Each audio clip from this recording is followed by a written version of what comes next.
Without getting into the details of exactly how that happened or how she got it out, let's just say it was a bad situation. And she panicked because, like for many of us, her phone is one of the most used and essential tools in her life. But, on the other hand, she had no idea how to fix it, because it's a completely mysterious black box. So, think about it, what would you do? What do you really understand about how your phone works? What are you willing to test or fix? For most people, the answer is nothing.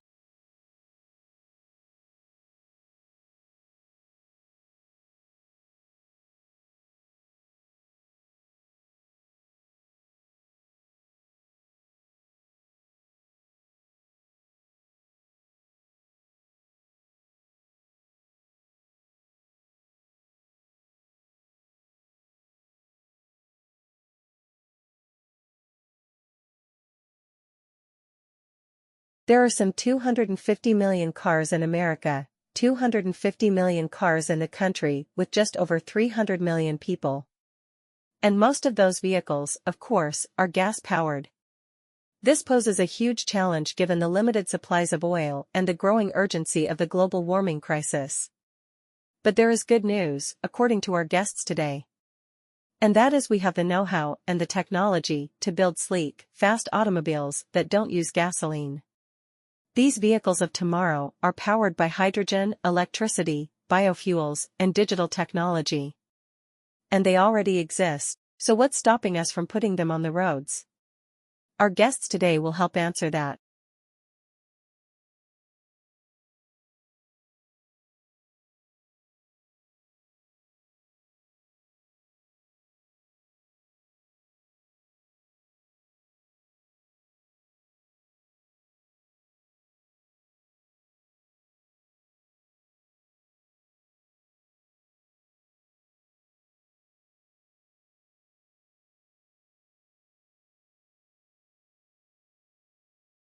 You've heard about SARS, AIDS, and bird flu. Now researchers from Australia claim we're about to be hit by a new epidemic, motivational deficiency disorder. According to the British Medical Journal, 1 in 5 people are said to suffer from motivational deficiency disorder, or MODD, and most don't even know they have it. Symptoms include being unable to get out of bed in the morning, being trapped on the couch.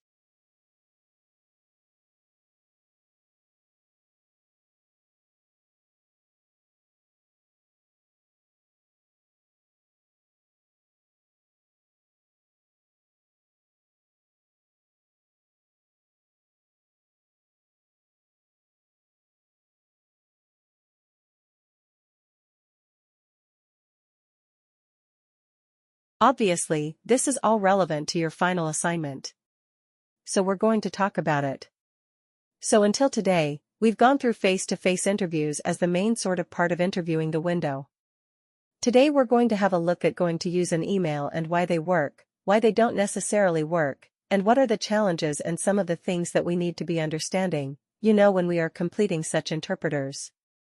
So let's start with the foreign one. Obviously, there are a few benefits to them, and they are listed there up on that slide. It's obviously less stressful for those of you who might be a little bit anxious about interviewing.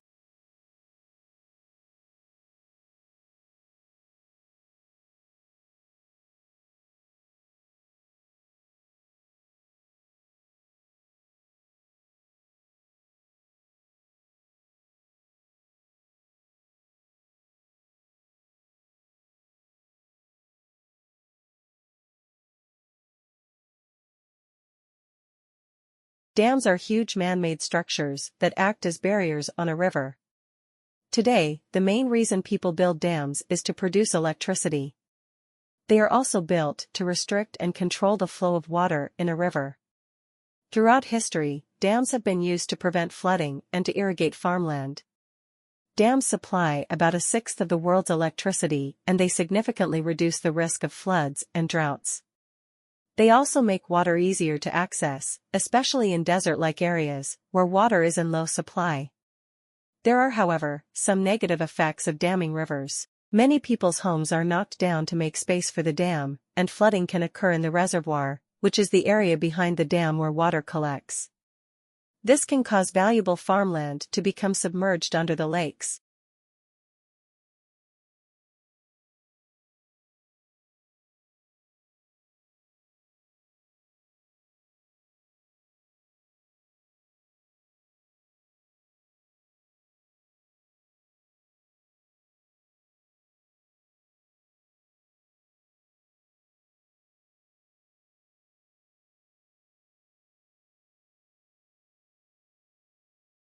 Another way in which the industry exerts pressure on doctors is by offering us a variety of professional services.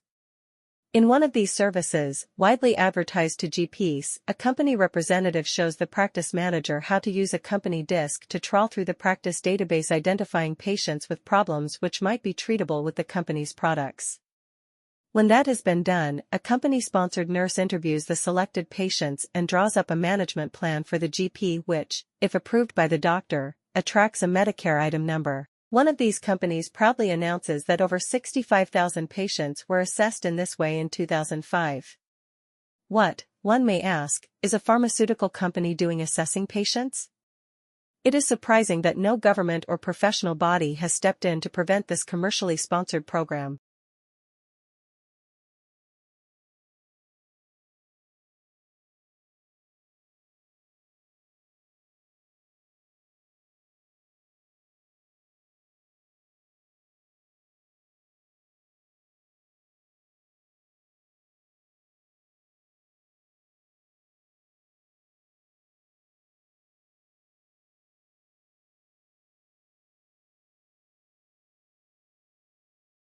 It is about 100 years since that great Canadian-born physician Sir William Osler, Regius Professor of Medicine in Oxford, complained about the increasing influence of the pharmaceutical industry on the medical profession.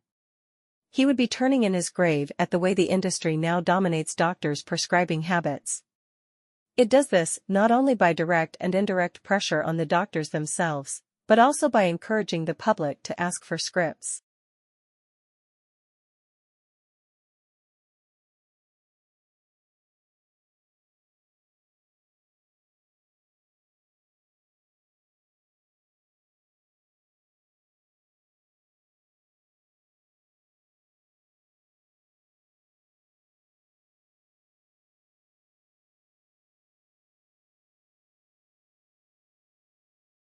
And one particular crop, almond in the US and now in Australia, is transforming the world of beekeeping and of bees. What has happened is that something serendipitous came along that people found out, that doctors found out that almonds are good for you, a confection, but it's good for you. The almond board got a very aggressive promotion going on for almonds. They actually, I just heard recently, send out sales reps to cardiologists at hospitals to promote the heart benefits of almonds. In a very good promotion of almonds, and it's legitimate promotion because they are a healthy food.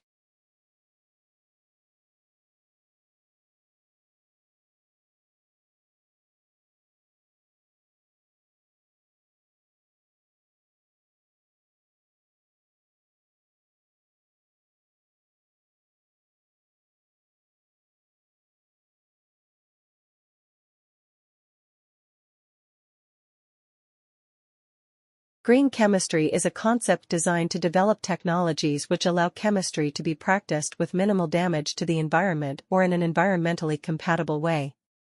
And it's meant to cover both chemical processes and chemical products.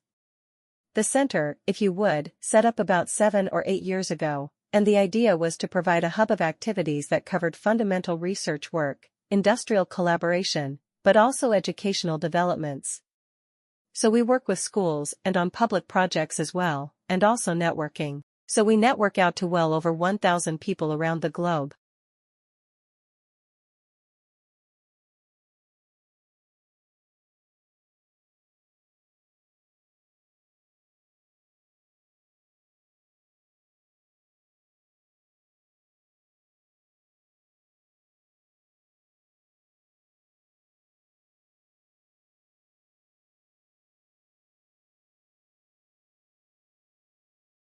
Well, the simple explanation might be that yesterday's sudden drop in share prices pretty much across the board has created what market analysts like to call a buying opportunity.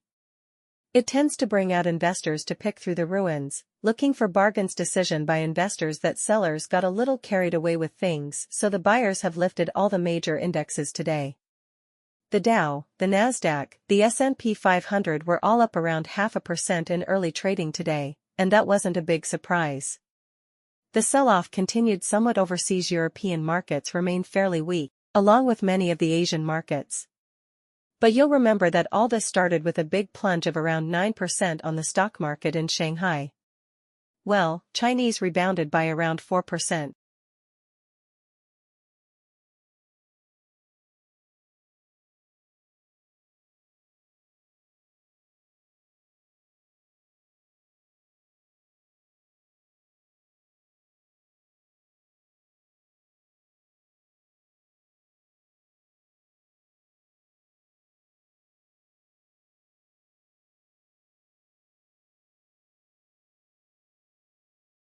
Well, I'm absolutely delighted first of all to have been appointed to this professorship. The role is going to be about public engagement in science. It is about marketing science accessible to as wide an audience as possible. It's about making it easier for our academics here at the University of Birmingham to talk about their research to the general public, and it's not just about a one-way flow of information, it very much is about dialogue.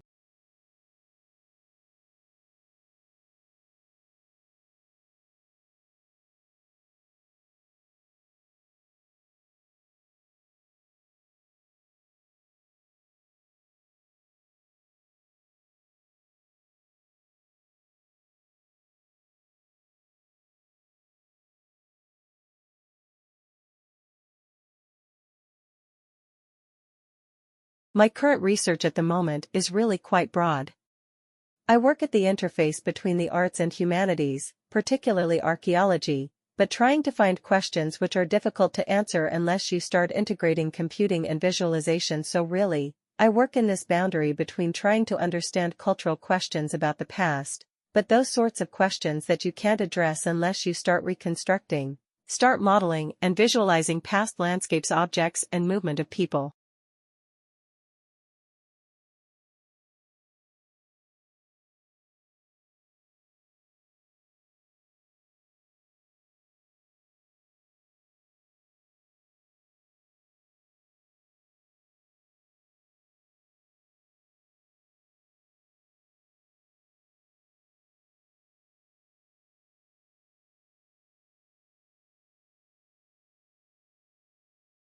Rebuilding carbon-rich agriculture soils is the only real productive, permanent solution to taking excess carbon dioxide from the atmosphere. She's frustrated that scientists and politicians don't see the same opportunities she sees. This year, Australia will emit just over 600 million tons of carbon. We can sequester 685 million tons of carbon by increasing soil carbon by 0.5% on only 2% of the farms. If we increased it on all of the farms, we could sequester the whole world's emissions of carbon.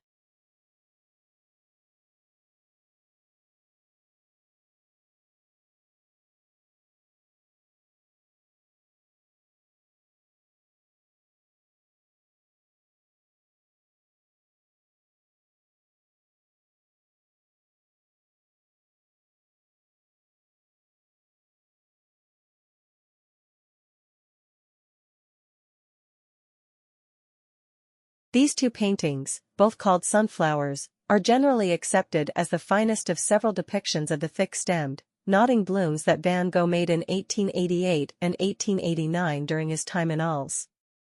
The first is now in the collection of the National Gallery in London, and the second is in the Van Gogh Museum in Amsterdam. Van Gogh referred to this work as a repetition of the London painting. But art historians and curators have long been curious to know how different this repetition is from the first. Should it be considered a copy, an independent artwork, or something in between?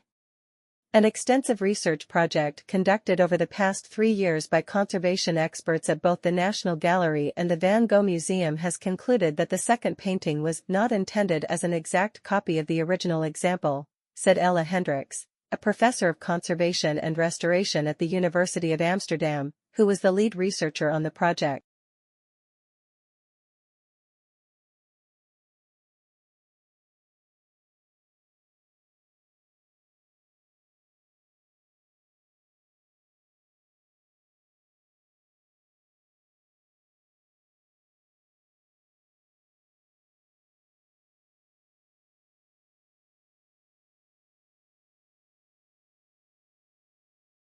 Jack Nicholson, playing the crazed caretaker in The Shining, makes me reach for a blanket. Now a study finds that people we find, well, creepy can actually make us feel colder. The research will be published in the journal Psychological Science. Researchers interviewed 40 college undergraduates.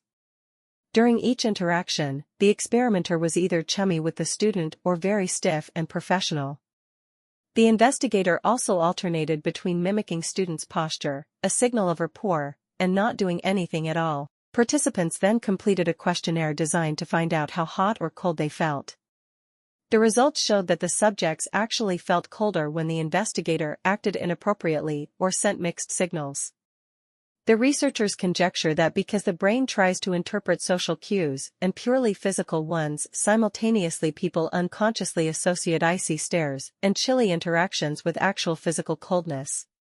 So the next time you have to visit your doctor with the creepy receptionist, bring a sweater.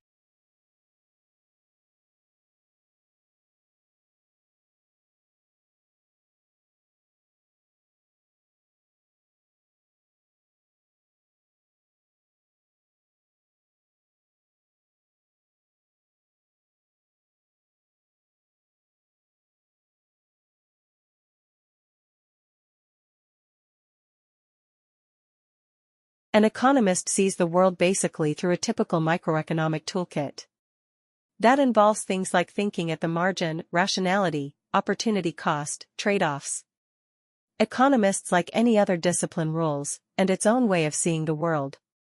So basically economics, or economists in general, tend to apply microeconomic concepts like that to explain the way humans behave and to make predictions about the future.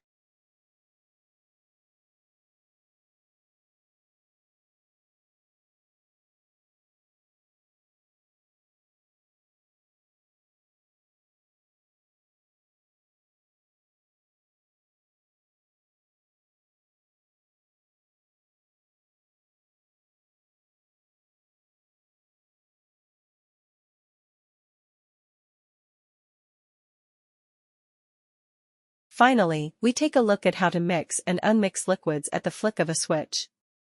Sandrine tells us more. Oil and water don't usually mix, but the new chemical sensitive to light has been added here to blend them together. When exposed to UV light, the chemical changes its structure and becomes soluble in water. This causes two layers to form with the oil floating on top of the water chemical combo. This method should be cheaper than the current alternative, which involves using high-energy centrifuges.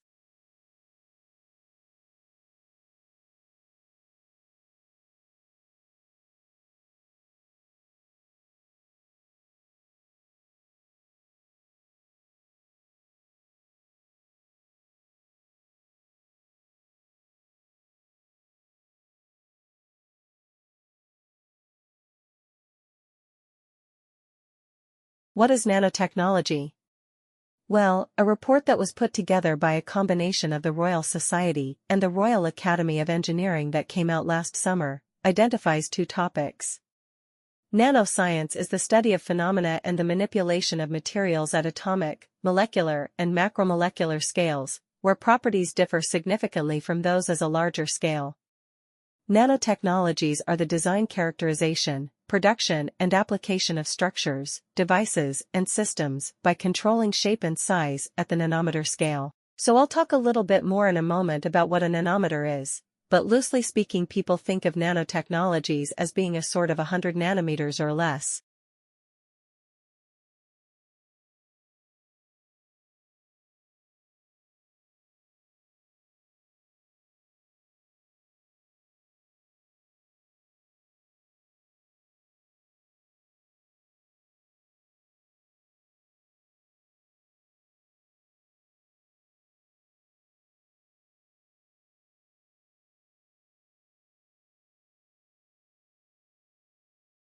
Financial markets swung wildly yesterday in frenzied trading market by further selling of equities and fears about an unraveling of the global carry trade.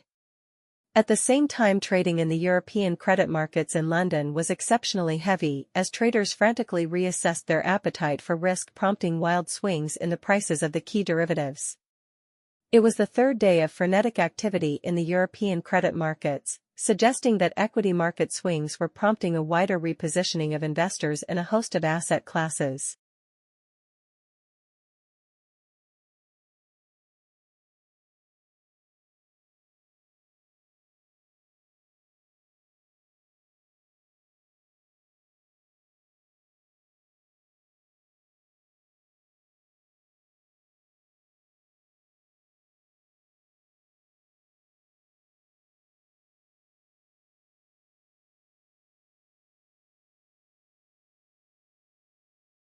Along the way, we have built unashamedly beautiful buildings, 2 of which have won and been runner-up in the prestigious United Nations World Habitat Award, the first time an Australian building has received that international honour. We rely on older concepts of Australian architecture that are heavily influenced by the bush. All residents have private verandas which allow them to socialise outdoors and also create some defensible space between their bedrooms and public areas. We use a lot of natural or soft materials and build beautiful landscaped gardens.